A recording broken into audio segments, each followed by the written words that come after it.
Hi everybody, it's me, Jenny, and I just wanted to come on and, oh God, give an update.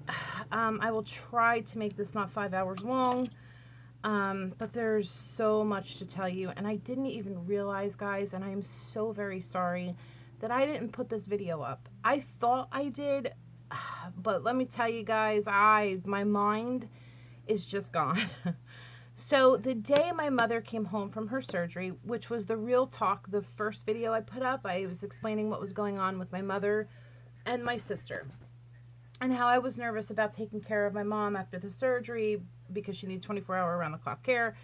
Okay, so we didn't make it 24 hours after my mom came home from the surgery, and we had to call 911. She spiked a fever of 102, which isn't horrible, but obviously after surgery, you're not supposed to be having a fever of any kind. So we called the doctor. Well, first it was 100.5, 101.5. They told me to just let it go. If it went any higher, then to give them a call back. So a couple hours later, I gave them a call back. Now at this point, my mother is hallucinating. She's lethargic. And I'm here by myself trying to take care of her. I can't get her off the bed onto the commode and from the commode onto the bed. So I knew I was in trouble. I had to call my sister, who was going through her own stuff and is on chemo, because I got my mom out of the bed, but I couldn't get her back into the bed. So she came, she stayed for a couple hours. My mom's fever went up to 102.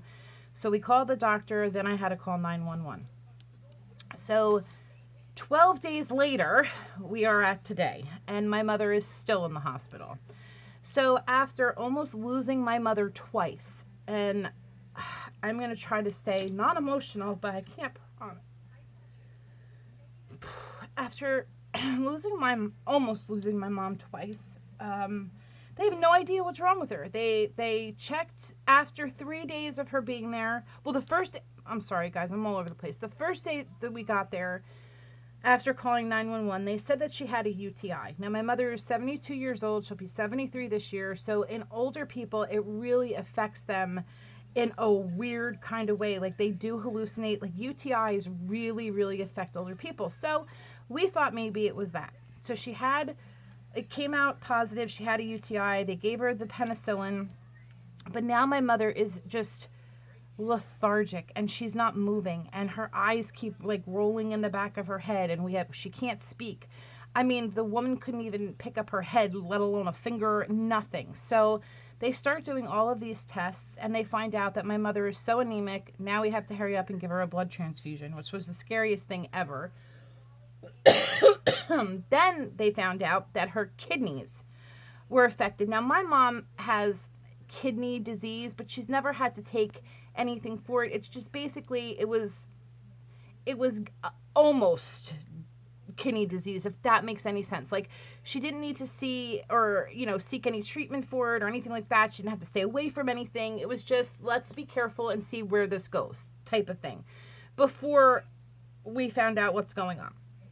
So the doctors come back and say that her kidneys are taking a nosedive. That's exactly the way the doctor said it. I was in complete utter shock. They went and did the upper GI, the colonoscopy, not once, but twice.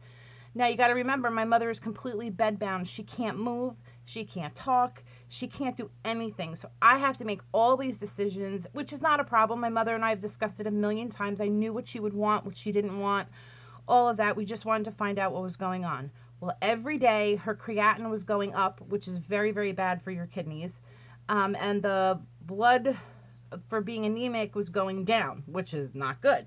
So after several times with the blood, it started to go up, which was a good thing because it meant that she was on the mend for that. She still was bleeding internally. We just had no idea where, because every test this woman had done came out negative. The only thing that showed was a UTI, and when they did it again, the UTI was gone after they treated it with the penicillin. Now, in the midst of all of this, I get a panicked phone call from my sister, who, again, is dealing with breast cancer, had a double mastectomy. She's going through chemo. She finds out that the chemo is still in her lymph nodes, so she has to go for radiation. But out of nowhere, she starts getting these abscesses. Like, her teeth were becoming abscessed on her top gum, I guess.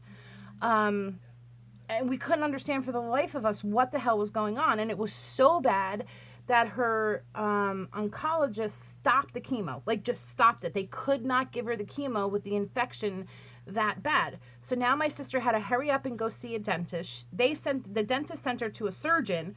The surgeon and the oncologist spoke and said, listen, the oncologist said, I can't not give her chemo. If I stop the chemo and don't give her another one, then everything we've done is null and void. Like, all the treatment she has had already isn't going to work, because I guess they have to work in conjunction and work in a certain amount of time. So she had missed 3 doses of chemo or something like that. So they had to give her the 4th dose last week under the condition that if they gave it to her Wednesday, on Monday, she had to have all of her upper teeth pulled, which is great if she had dental insurance or if she was even working still, because remember, she's going through hell right now, so she's not working. I've got my mom in the hospital. You know, we're not made of money. So I have to find a way to come up with $2,200 immediately to okay it, put the money down so that she can have the surgery. Thank God for credit cards is all I can say. I have no idea how the hell I'm going to pay it, but I'll worry about that later. So then Sunday night, as I'm still going through all this with my mom, my sister winds up back in the hospital because she has these lumps. And I'm not talking like little, she has these massive lumps that form on her neck and like by her collarbone. Had no idea what the hell it was. So she gets rushed to the hospital. The oncologist is called. She's just got an infection and they think it's from the teeth. So now they have to hold off with the surgery for Monday because they just wanted to be safe. So they had to check my sister's blood work on Tuesday. If that was good, they would check it again Wednesday. If it was still good, then they would do the surgery Thursday, which is today. And it's probably a little after 11 right now at night that I'm talking to you guys. So luckily, the numbers were good. My sister had her surgery today. She's in a lot of pain, but she is okay. So thank God we kind of got through that crisis, sort of. But now back to my mother. So we have no idea still what's wrong. Also, not to be too graphic, but they had to catheterize my mom because she just stopped urinating on her own. We have no idea where that came from either. So they seem to think, are you ready for this? She should have never had the damn surgery because the asshole, doctors that she had, the surgeon who wanted to make the money because, you know, he was doing surgery on my mom, and her idiot family doctor that approved the surgery. If you look at her, because the kidney doctor went back and looked at all of the tests that were done for the pre-authorization and the post, all that stuff, and she said, you can see your mother's numbers were going down. The kidneys were going up and the anemia was going down. And I remember the doctor calling my mom the day before the surgery and said, listen, I'll approve it, but you got to get your butt in the doctor's office within a week because we want to do some blood work on you. Well, they do the surgery, and the surgery, basically what they are saying right now is that it put my mother's kidney, like it shocked the kidneys, and they stopped working, and they were working overtime, and it was a nightmare. It has been a nightmare. So my mom starts to feel a little bit better, like she's awake, like really awake for the first time yesterday. So yesterday we got her to eat a little bit of soup because you got to remember, my mom hasn't eaten or drank anything in almost 10 days at that point. They were giving her the IV, so now they've tried to flood the kidneys with the IV, but in the interim what had happened was the fluid started going up to her lungs. So now they had to stop the IV because if not, she can get pneumonia and get all kinds of complications. I'm telling you guys, I just, my head is spinning. I apologize if I'm sounding crazy right now, but you know, lack of sleep. I'm at the hospital all day with her. I don't get home until about 8:39. But today they moved her to a different unit because my mother is so lethargic and she just has no energy. She has no nothing. But let me back up a second. So she gets a little bit awake and she's not on the drip. So now I tried to spoon feed her soup and it went really, really well. Then dinner time came and it was a disaster. My mother couldn't hold anything down. She got a fever again. And that was the other thing. She's had fevers on and off and we can't understand why. The UTI would have given her a fever, but they cured it with the penicillin. So she should not be having fevers now. And again, the only thing they could find wrong with her is being anemic, very severely anemic, and her kidneys, which are still taking a nosedive, but it's not as bad as it was. I mean, she was almost up to 5 with her creatinine, or maybe she was a 5. I don't know. So now we have the issue with they cannot give her the IV drop anymore because it's starting to affect her. And if she gets pneumonia, we could lose her. It's just that simple. But at this point, we can lose her for anything else that's going on. Let me breathe. So at this point, I still have no idea what is wrong with my mom, what's causing the fevers, because she got another fever tonight. Now, granted, the fevers now have been low grade, which is better than, the higher fevers, but we just don't know what the hell is causing it. And we also don't know where that bleed came from that made her so anemic. They think that the bleed healed itself because the numbers started to go up a little bit. But when I tell you the numbers are going up, it's still not at a safe, comfortable place. Just like when I tell you about the kidneys and the numbers going down, it's still not anywhere near a great, comfortable place, or even a good, comfortable place. It's still, she's in bad shape, guys. Like, that's all I can tell you, is she is in bad shape. I have no idea what the hell is going to happen with my sister now, because now she's walking around with basically open wounds in her mouth until that can heal, and that can take 6 months to a year. They're still going to do the chemo and the radiation when the one batch of chemo is done, because of the before the radiation starts. So, I mean, she is like a walking, ticking time bomb right now. And that is where we are. My head is so far up my own ass, like, to be quite honest with you. I get up at 8 o'clock. Well, no, I get up at 7. I try to be out the door by 8:30, and then I don't get home till 8:30, 9 o'clock. Like, tonight, I just got home, oh my God, probably 20 minutes before I sat down to do this, because they changed the units and everything, so my mom's not where she was. So it was just took forever, because then she has to be reevaluated on the floor that she's at, and it's just been crazy. And again, right before I was getting ready to leave, she started vomiting again, so I had to stay with her. I couldn't leave her like that. So life is a little crazy and a little I'm teetering. I gotta be honest. I am tired. I am scared to death for my mother, and I'm really scared for my sister. I wasn't at all afraid for my sister. I knew she would beat this. I knew she would be okay until the teeth infection started. And by the way, they said that what caused that was the massive injections of the steroids that they are giving her due to the chemo that she's getting. So it caused, I don't know how to say it. Like, maybe, I guess, like, her teeth to rot or something. I don't know. Or gave her infection. I have no idea. But even the oncologist said, I will write a letter stating that because of the treatments, that's what caused this. Because we were trying and hoping that somebody would take her on as like a pro bono, or there was some kind of grant we can get for her. But it was just such a hurry up, and we had to have it done kind of thing. I had no time to go anywhere and ask anyone. So I honest to God, I feel awful, but I took my mother's credit card and I said, here, do it. I'll worry about the payments when they start coming in.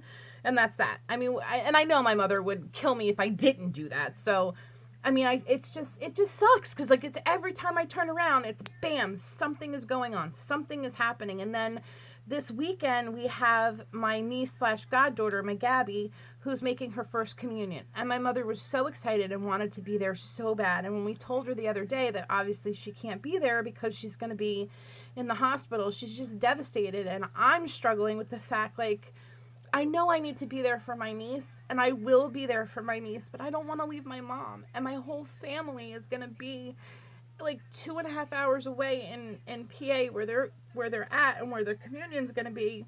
And there's not going to be anybody with my mom. And with everything that's going on, like, I just don't want to leave her, but I know I have to, and it's just, I have to get over it. I get it.